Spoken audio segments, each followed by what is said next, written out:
الحمد لله نحمده ونستعينه ونستغفره ونؤمن به ونتوكل عليه ونعوذ بالله من شرور أنفسنا ومن سيئات أعمالنا من يهده الله فلا مضل له ومن يضلله فلا هادي له ونشهد أن لا إله إلا الله وحده لا شريك له ونشهد أن سيدنا ومولانا محمدا عبده ورسوله أما بعد فأعوذ بالله من الشيطان الرجيم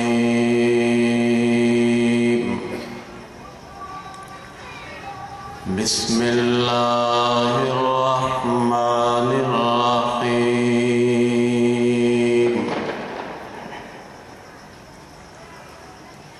ومن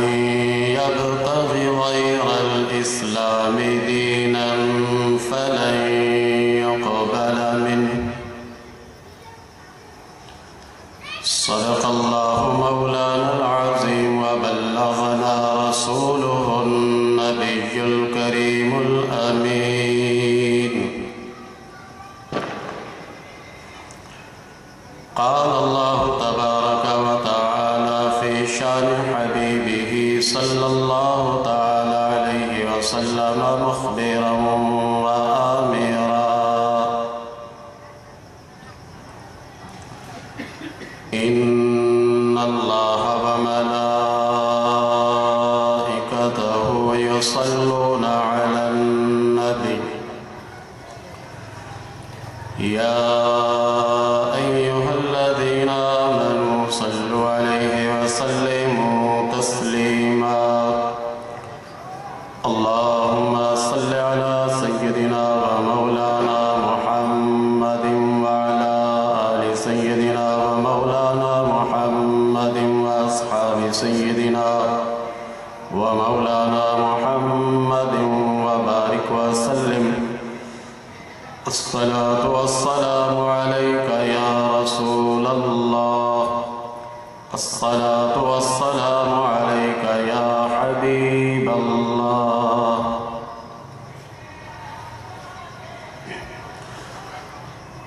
حمد و صلاة کے بعد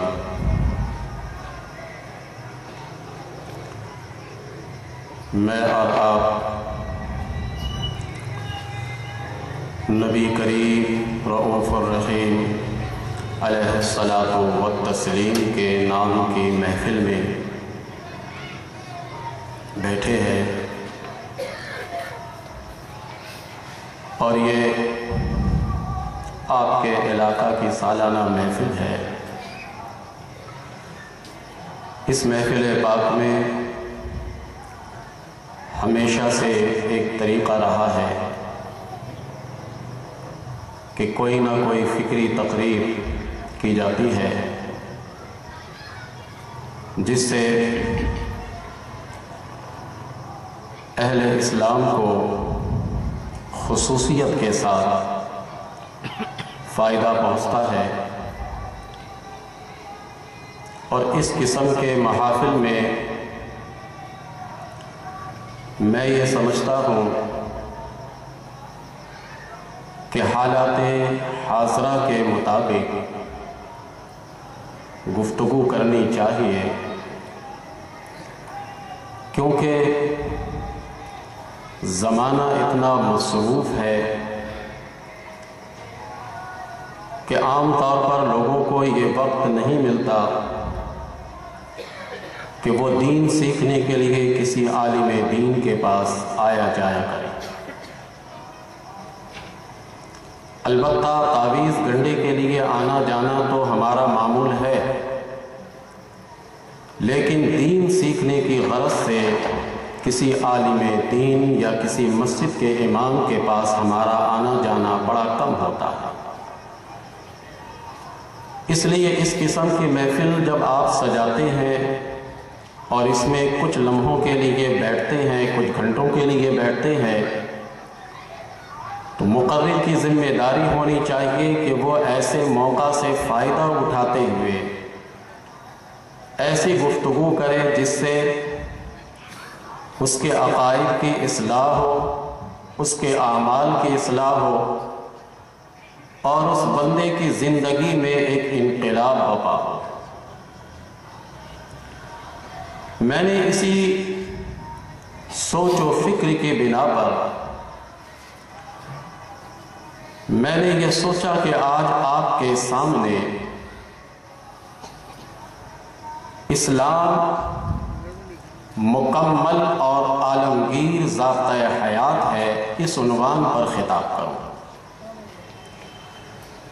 نبی کریم علیہ الصلاۃ والسلام کی تعریف و توصیف جو کی جاتی ہے اس کا دائرہ صرف اتنا نہیں ہے کہ حضور علیہ الصلاۃ والسلام کے معجزات کو بیان کیا جائے، نبی کریم علیہ الصلاۃ والسلام کے ذات کریمہ سے متعلق ہی گفتگو کی جائے، بلکہ نبی کریم علیہ الصلاۃ والسلام کی تعریف و توصیف تو یہ ہے کہ ہر اس چیز کی خوبی بیان کی جائے جو نبی کریم علیہ الصلاۃ والسلام سے منسلک ہو۔ اور یہ اسلام چونکہ نبی کریم علیہ الصلاۃ والسلام کا لایا ہوا مذہب ہے اور اللہ تبارک و تعالیٰ کا پسندیدہ مذہب ہے، لہٰذا جب ہم اسلام کی تعریف اور اس کی عظمت اور اس کی فوقیت و برتری کو بتائیں گے تو یوں سمجھ لیجئے کہ نبی کریم علیہ الصلاۃ والسلام کی فوقیت، عظمت اور برتری کو بتا رہے ہیں۔ آپ نے مجھ سے قبل ایک تقریر سنی جو یقیناً نبی کریم علیہ الصلاۃ والسلام کے فضائل و کمالات پر مشتمل تھی، اور ہر سال جس طرح آپ میری تقریر اطمینان اور سکون کے ساتھ سنتے ہیں، ویسے آپ مولانا ممتاز علی اشرفی زیدہ شرفہ کی تقریر بھی الحمدللہ علی احسانہ پرسکون ماحول میں آپ سماعت فرماتے ہیں۔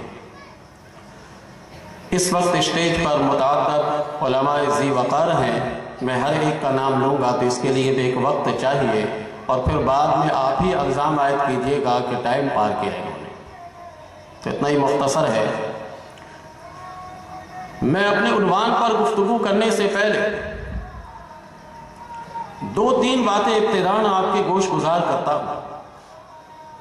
اور ان باتوں کو آپ یوں سمجھ لیجئے کہ یہ ہماری تقریر کی تمہید ہے، ہماری پوری تقریر کی عمارت اسی پر قائم و دائم ہے۔ جس قدر شوق و ذوق سے آپ اس تمہید کو سنیں گے اور اس پر غور کریں گے تو میرا یہ عنوان اسلام مکمل اور عالمگیر ضابطۂ حیات ہے، یہ سمجھنے میں آسانی ہوگی۔ دیکھیے اللہ تبارک و تعالیٰ نے ہمیں اور آپ کو جو حیات دی ہے وہ حیات کوئی ہاؤسنگ سوسائٹی کی طرح نہیں ہے کہ اسے پلاٹوں کی طرح تقسیم کر دیں ایک اسکیم بنا کر، بلکہ اللہ تبارک و تعالیٰ نے بنی نوع انسان کیا بلکہ پوری کائنات میں جسے بھی حیات دی ہے اس حیات کو وحدت اور اکائی ہی کہہ سکتے ہیں آپ، اسے ناقابل تقسیم کہہ سکتے ہیں آپ، لیکن چونکہ ہمارے سامنے انسان ہے اس لیے میں لفظ انسان ہی استعمال کروں گا۔ اللہ تبارک و تعالیٰ نے انسان کو جو زندگی دی ہے وہ زندگی اکائی کا تقاضا کرتی ہے، وہ زندگی وحدت کا تقاضا کرتی ہے، وہ زندگی کسی صورت سے بھی اپنے اندر تقسیم نہیں چاہتی۔ اگر آپ انفرادی حیات کو اجتماعی حیات سے جدا کریں گے تو اجتماعی حیات پر انفرادی حیات کا اثر پڑے گا، اور اگر آپ نے انفرادی حیات کو جدا کر دیا تو اجتماعی حیات کا اثر انفرادی حیات پر پڑے گا۔ اگر آپ نے اس انسانی حیات کو سیاسی اور معاشی نظام سے الگ اگر آپ نے کر دیا ہے تو انسان کی زندگی پر اس کا اثر پڑے گا۔ معاشی زندگی کو اگر انسان کی حیات کو اس سے جدا کر دیجئے گا تو اس کا اثر انسان کی زندگی پر پڑتا ہے۔ گویا کہ آپ یوں کہہ لیجئے کہ چاہے سیاسی حیات ہو یا مذہبی حیات ہو، معاشی حیات ہو یا معاشرتی زندگی ہو، یہ تمام کے تمام زندگی کے گلدستہ ہیں۔ ان میں سے کسی ایک شعبہ کو دوسرے شعبے سے ہم جدا نہیں کر سکتے ہیں۔ اس کی مثال میں ایک دیتا ہوں۔ اللہ تبارک و تعالیٰ نے ہمیں حیات ایک دی ہے، دو حیات نہیں ہے کہ ایک زندگی چلی جائے تو دوسری زندگی سے کچھ عرصہ ہم وقت گزار لیں گے۔ حیات ایک ہے۔ اللہ تبارک و تعالیٰ نے حیات ایک دی ہے، لیکن اس کے شعبوں پر ذرا غور کیجیے تو اس کے شعبے دو ہاتھ ہیں، اس کے شعبے دو آنکھ ہیں، اس کے شعبے زبان ہے، اس کے شعبے دو پیر ہیں۔ یہ پورا جسم آپ دیکھ لیجئے گا تو یہ زندگی کا شعبہ ہے۔ حیات ایک ہی ہے، لیکن اسے آپ تقسیم کیجئے ٹکڑوں میں۔ کسی حصے کو آپ ہاتھ کا نام دیتے ہیں، کسی حصے کو پیر کا نام دیتے ہیں، کسی حصے کو آنکھ کا نام دیتے ہیں، کسی حصے کو سر کا نام دیتے ہیں، کسی حصے کو زبان کا نام دیتے ہیں۔ اسی طرح ضابطہ حیات کے لیے کسی کو آپ نام دے دیجئے شعبہ سیاسیات، شعبہ معاشیات، شعبہ معاشریات۔ آپ اس طرح سے ان تمام کو نام الگ الگ دیجئے گا، لیکن سب ہے ایک ہی گلدستہ۔ اب اگر انسان کے پیر میں تکلیف پہنچے پورا وجود غم زدہ ہو جاتا ہے، پورا وجود عالم زدہ ہو جاتا ہے۔ اگر انسان کے ہاتھ میں تکلیف پہنچے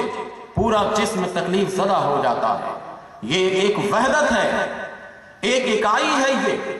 کہ اس جسم کے جتنے بھی ٹکڑے آپ کر دیجئے ایک ٹکڑے کو دوسرے ٹکڑے سے آپ جدا نہیں کر سکتے۔ حیات ایک ہی ہے، جس طرح سے پورا جسم ٹکڑوں میں بٹا ہوا ہے لیکن سب ایک دوسرے سے منسلک ہے، اسی طرح اللہ تبارک و تعالیٰ نے انسانی زندگی گزارنے کے مختلف شعبے بنائے ہیں، ان میں سے کسی کو ایک دوسرے سے جدا نہیں کر سکتے۔ ایک پہلا مسئلہ سمجھ میں آیا آپ کے، دوسرے مسئلے کی طرف چلیے۔ دوسرا مسئلہ یہ ہے کہ اللہ تبارک و تعالیٰ نے ہمارے لیے جو ضابطہ بھیجا ہے، ہمارے لیے جو اخلاق بھیجے، اللہ تبارک و تعالیٰ نے ہمارے لیے جو قانون بھیجا ہے، اس قانون اور اخلاق اور ضابطہ کا تعلق کیا صرف مذہبی زندگی سے ہے، کیا صرف معاشی زندگی سے ہے، کیا صرف سیاسی زندگی سے ہے، یا صرف اس کو آپ تمدنی زندگی سے کہہ سکتے ہیں؟ نہیں کہہ سکتے۔ اللہ تبارک و تعالیٰ نے جو مذہب ہمارے اور آپ کے پاس بھیجا ہے وہ مکمل ضابطۂ حیات